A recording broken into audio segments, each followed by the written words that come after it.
Frankfurt Airport, April 7th, 2000. First class is quiet. Linen napkins rest beside crystal glasses.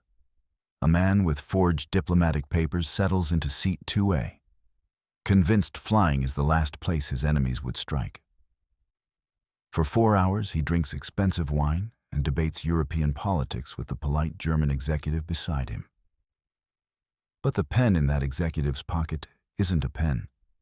It's a delivery system, calibrated to seconds. By the time the wheels touch Damascus, death is already moving through Mahmoud Khalil's bloodstream. No gunshots, no arrests. Just a collapse in the jetway and a medical examiner's ruling of natural causes. This is Operation First Class. Mahmoud Khalil emerged in the early 1990s as Hamas's operations coordinator.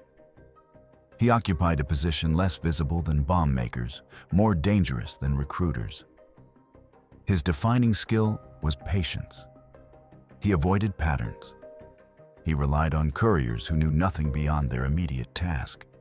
He traveled only when absolutely necessary, and even then, under layers of false documentation that had cost him years to build.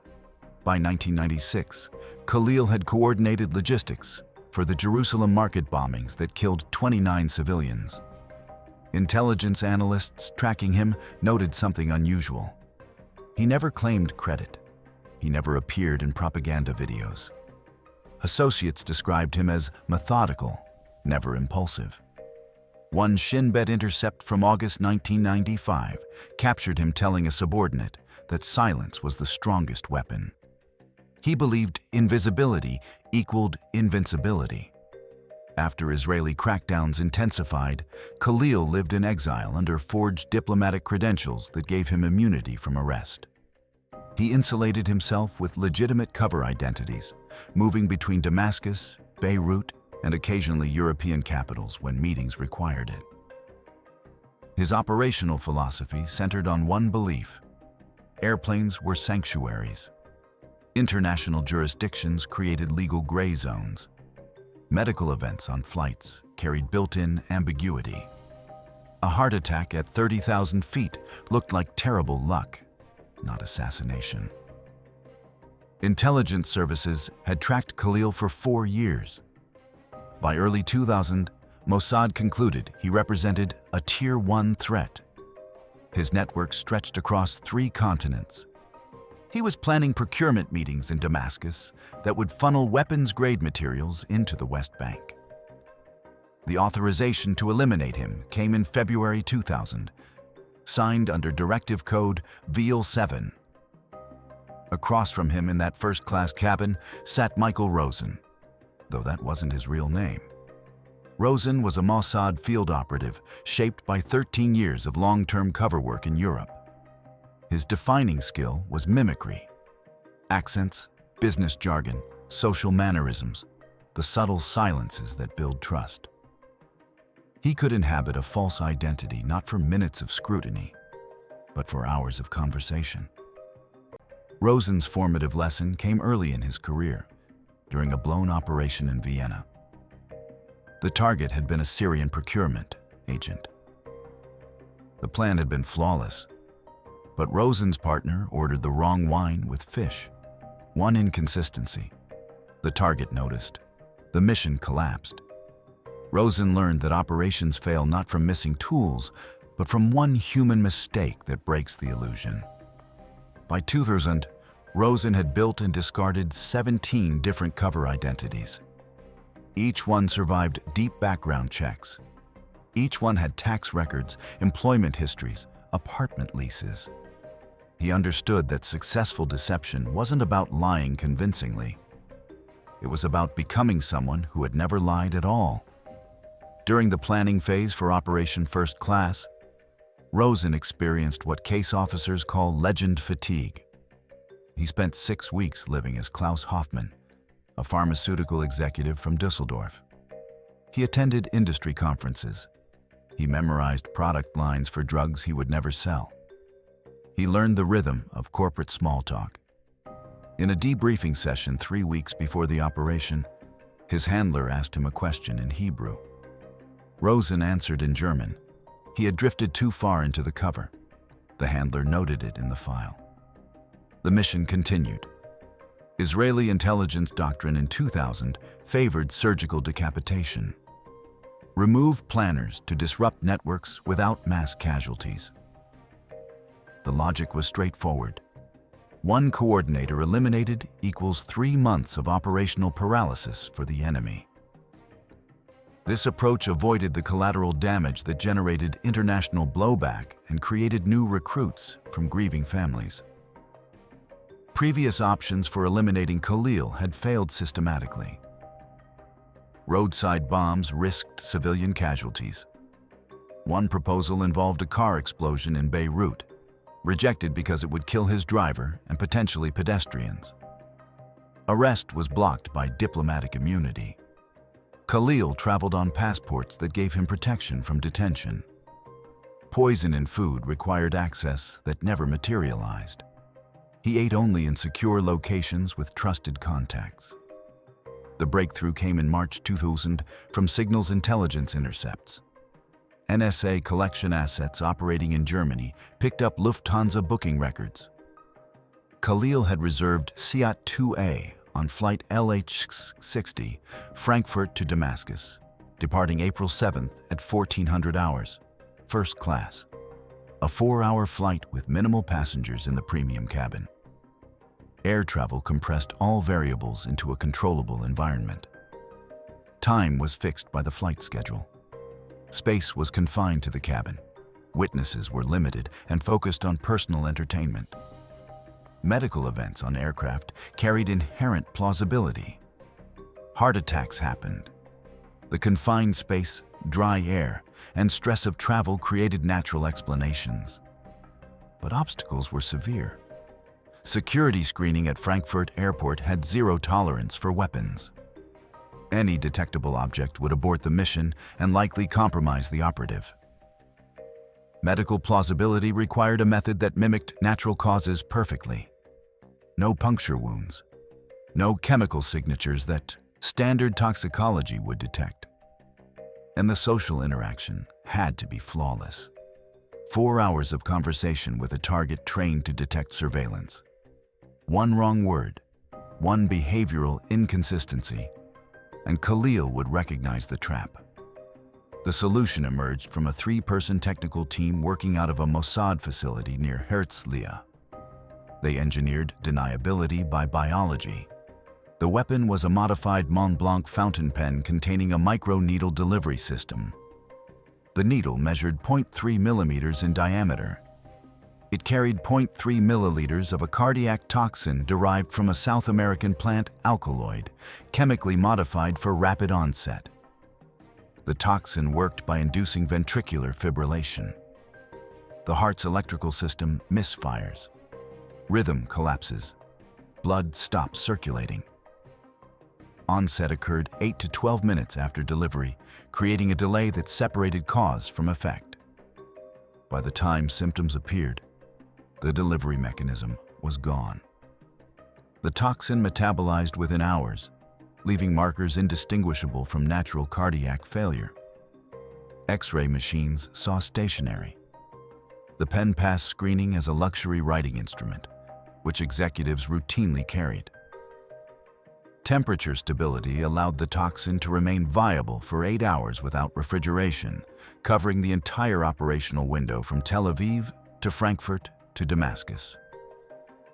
The team structure was lean by design. One case officer in Tel Aviv coordinated from a secure operations center. One logistics handler in Frankfurt managed equipment delivery and surveillance at the airport.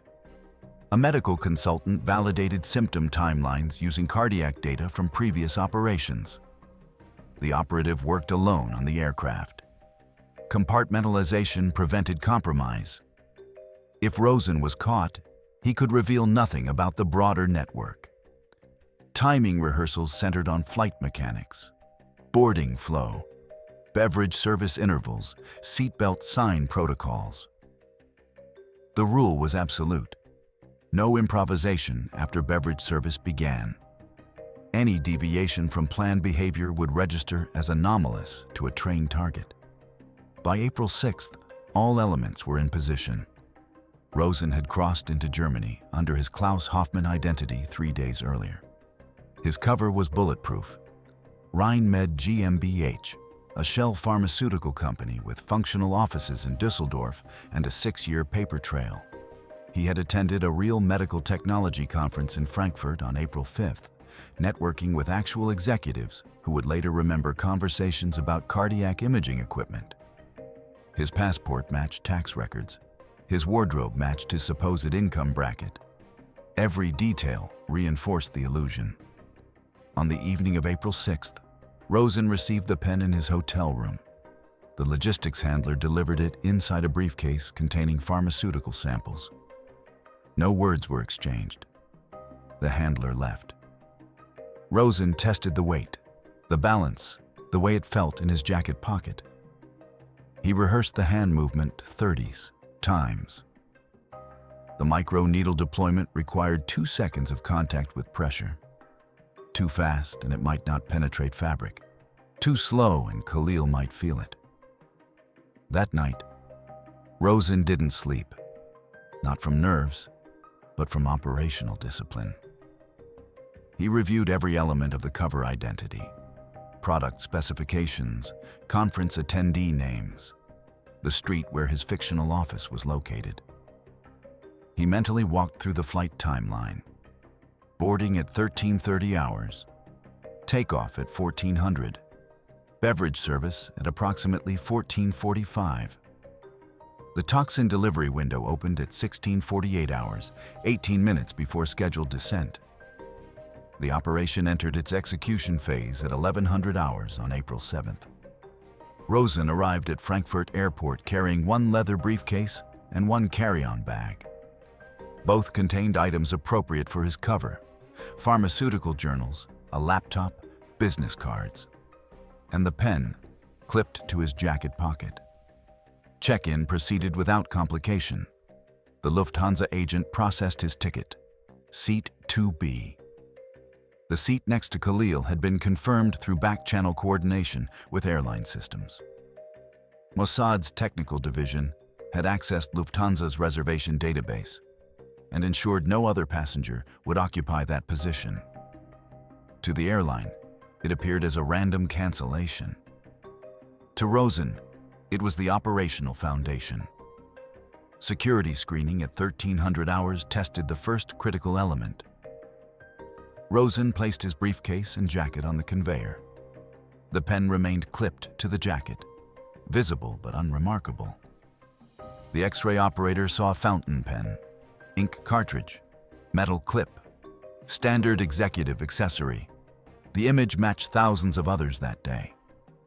Rosen collected his belongings and proceeded to the gate. First-class boarding began at 13:30 hours. Rosen entered the aircraft, located seat 2B, and stowed his carry-on. Khalil had not yet boarded. The cabin was nearly empty. 3 other first-class passengers occupied seats toward the rear of the section. Rosen settled in, opened a pharmaceutical journal, and waited. Khalil appeared at 13:42 hours.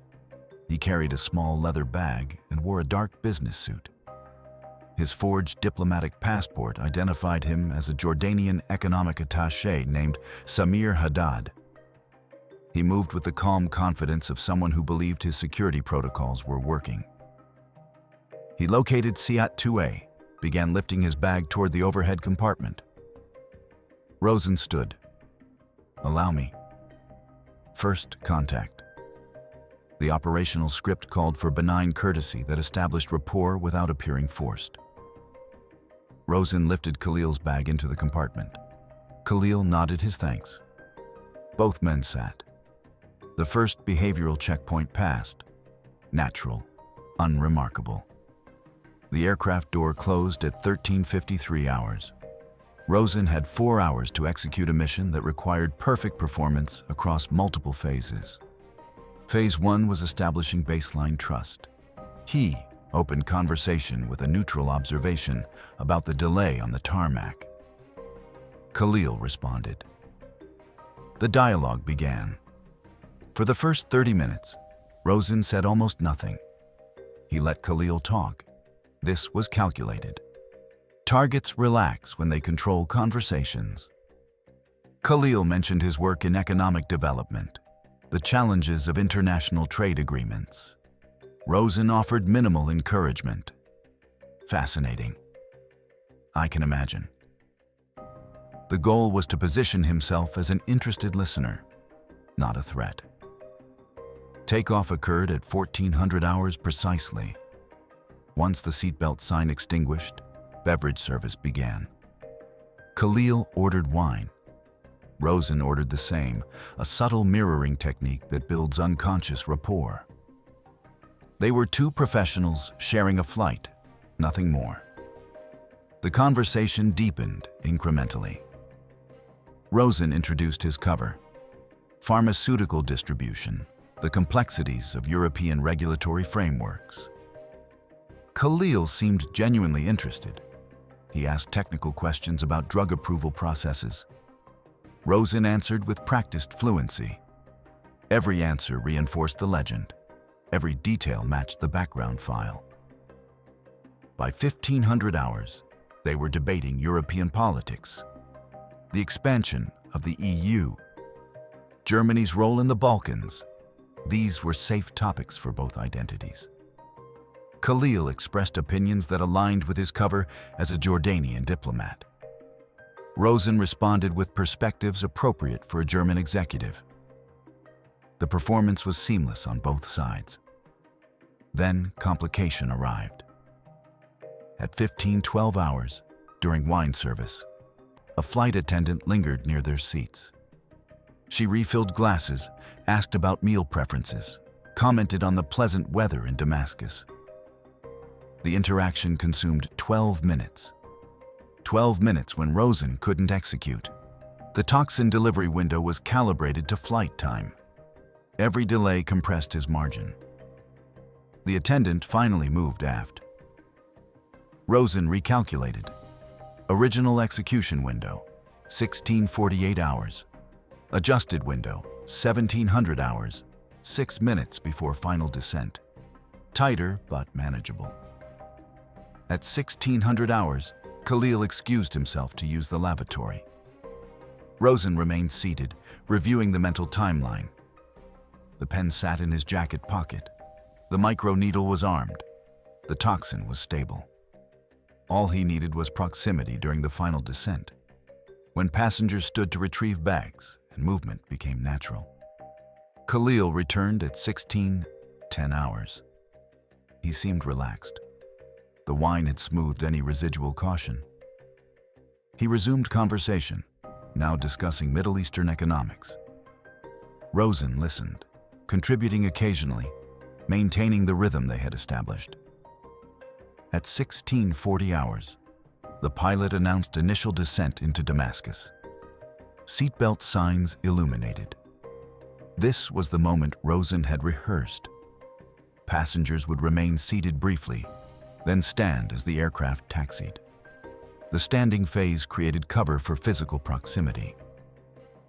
At 1654 hours, the seatbelt sign extinguished. Passengers began standing. The aisle filled with movement. Rosen stood, opened the overhead compartment. Khalil stood beside him, reaching for his bag. Rosen executed. He had engineered a pen swap earlier in the flight, claiming his pen was leaking ink. Khalil had accepted the story, borrowed Rosen's backup pen to sign a customs form. Now Rosen needed to create one moment of contact during the controlled chaos of landing. He feigned turbulence as the aircraft decelerated, stumbled slightly, braced himself against Khalil's shoulder. The microneedle engaged against Khalil's thigh, penetrating fabric. 2 seconds of contact, pressure sufficient for delivery. No visible mark, no pain response that Khalil registered. Rosen recovered, apologized for the clumsiness. Khalil waved it off. No problem. He retrieved his bag. Both men moved toward the exit. Elapsed time from needle deployment, 0 minutes. Onset time, 8 to 12 minutes. The toxin was now circulating through Khalil's bloodstream, approaching his heart. At 17:06 hours, the aircraft reached the gate. Passengers began deplaning. Rosen maintained position 3 people behind Khalil in the aisle. Standard passenger behavior. Nothing to remember. They entered the jetway. Khalil walked normally. No symptoms yet. The toxin's pharmacology was designed for this delay. Immediate onset would create suspicion. Delayed onset allowed separation between delivery and effect. At 17:12 hours, Khalil stumbled. Rosen was 20 feet behind him, moving with other passengers. Khalil grabbed the jetway railing. Another passenger asked if he was all right. Khalil said something in Arabic. His face had lost color. By 17:14 hours, Khalil collapsed. The jetway erupted in commotion. Passengers stopped. Someone shouted for a doctor. Airport medical staff were called. Rosen continued walking, past the scene, entered the terminal. Standard passenger shocked by medical emergency. He looked back once, appropriately concerned, then moved toward customs. German emergency medical technicians arrived within 4 minutes. They found a male in his 40s, unconscious, no pulse. CPR was initiated. Defibrillation attempted. No response. Khalil was pronounced dead at 17:32 hours. Cause of death, sudden cardiac arrest. No visible trauma. No signs of foul play. Rosen cleared customs at 17:33 hours. His Klaus Hoffmann passport was stamped. He exited the secure area, walked to the parking structure, retrieved a rental car arranged by the logistics handler. By 1800 hours, he was crossing into France. By 2300 hours, he was in a safe house outside Paris. By 0300 hours the next morning, he was on a flight to Tel Aviv. The modified pen remained in his jacket pocket until he reached the safe house. He disassembled it in a bathroom, flushed the components separately. The microneedle went down, the toilet.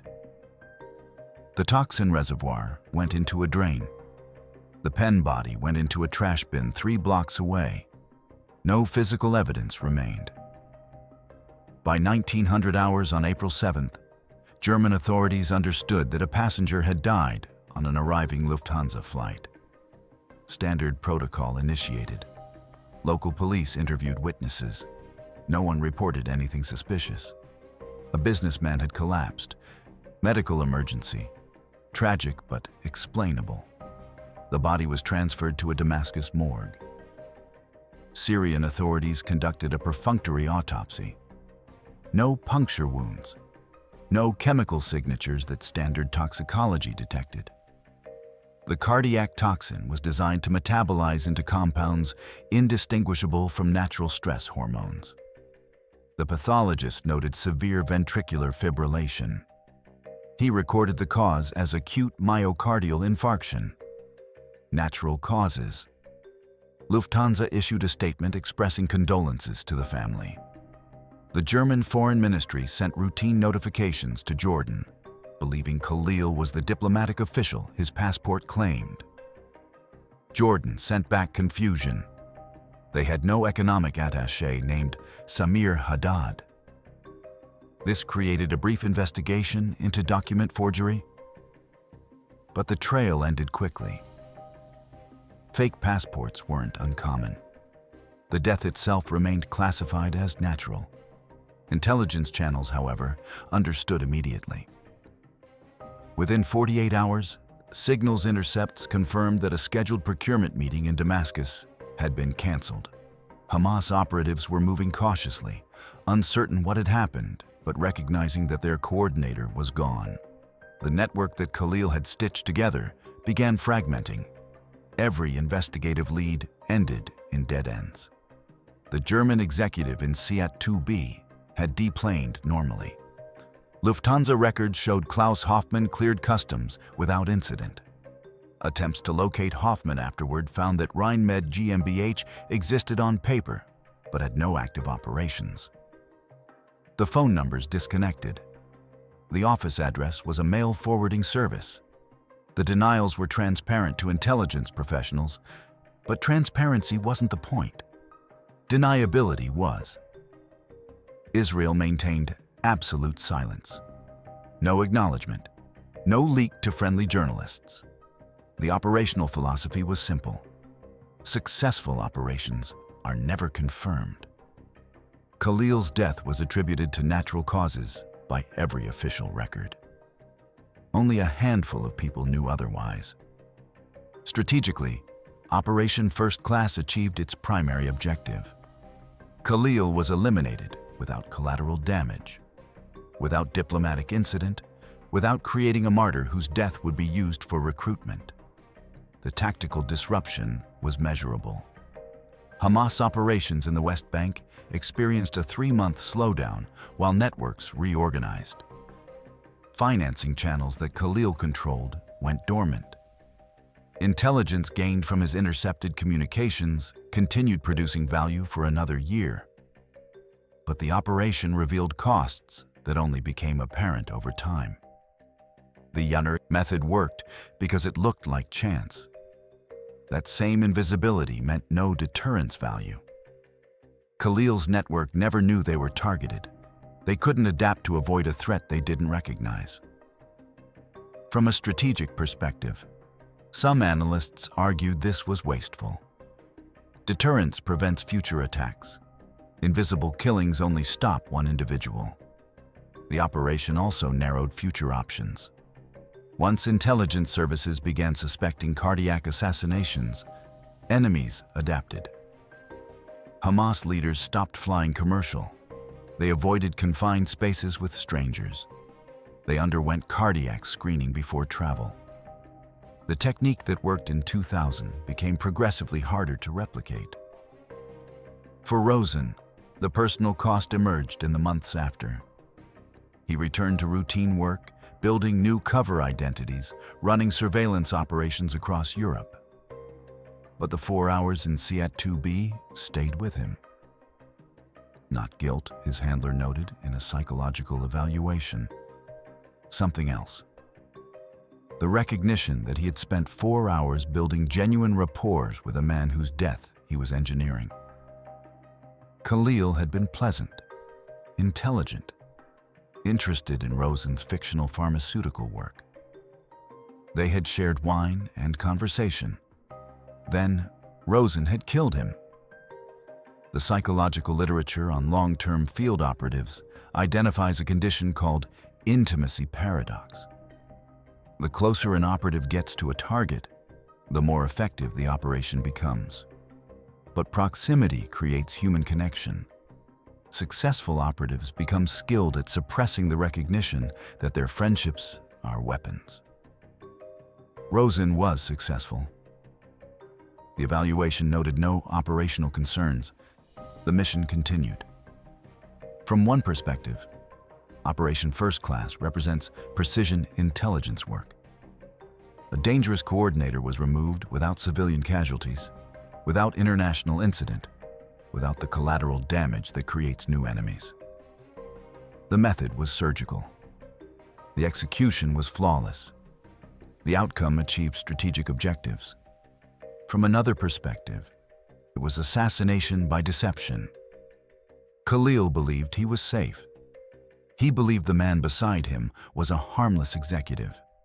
He was murdered through trust.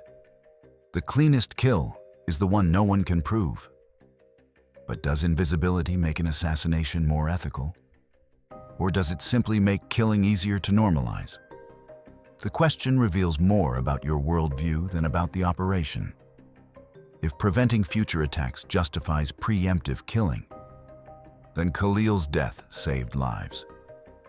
If sovereignty and due process matter, then Israel executed a foreign national without trial. Both positions cite specific facts. Both claim moral authority.